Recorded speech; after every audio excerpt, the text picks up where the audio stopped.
Let's play a game called Who's on Your Payroll? Mark, a newly hired staff member on Jeb's PAC, had previously done what on the internet? A, he referred to sluts. B, he wrote about gay men at the gym.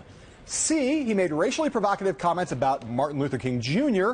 Or D, all of the above? Yes, it's D, all of the above. Mark, the question I have for you is whether the 2016 hiring rush is putting presidential candidates or prospective presidential candidates already in political danger. 16 candidates trying to hire a lot of people for their PACs now. A responsible campaign puts in place vetting operations.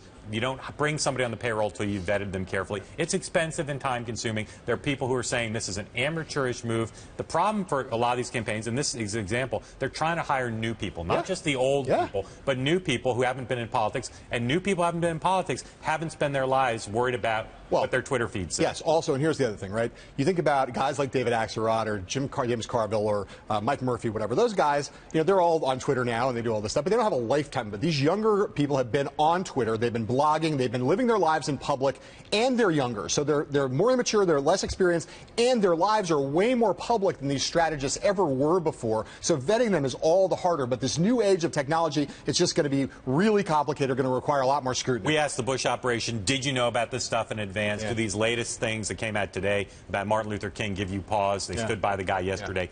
Haven't heard back yet. But again, I will say, it is expensive and time-consuming. Hillary Clinton's going to face the same thing. Not just everybody you hire, everybody you put on a board, everybody you take a check from. It is expensive, and the temptation is to not do it thoroughly. But you got to do it. And also, I'll say again, the culture has coarsened, as we know. Again, not excusing anything this guy has written or said, but the culture has coarsened. There's no young operative out there who hasn't said or done potentially embarrassing things, and in many cases now they've done them on Twitter, and people are going to find them because that is now the game. Now the Democrats and the press have jumped on this. I've not heard any Republicans jump on it yet, even though they'd like to jump on Jeb Bush at this point for some well, luckily reason. This guy isn't like a campaign manager or something. Luckily, but the reality is, it shows you though that Jeb Bush and Hillary Clinton are going to have more scrutiny for the rest of the year than anybody else. Other people will have episodic scrutiny, but Jeb Bush, if they hired this guy and they knew, bad judgment. If they hired the guy and they didn't know, worse judgment. The great irony in this guy's case, though, is that he was the guy who they were hiring to be their tech guru. And of all the people you would have thought would be the person who had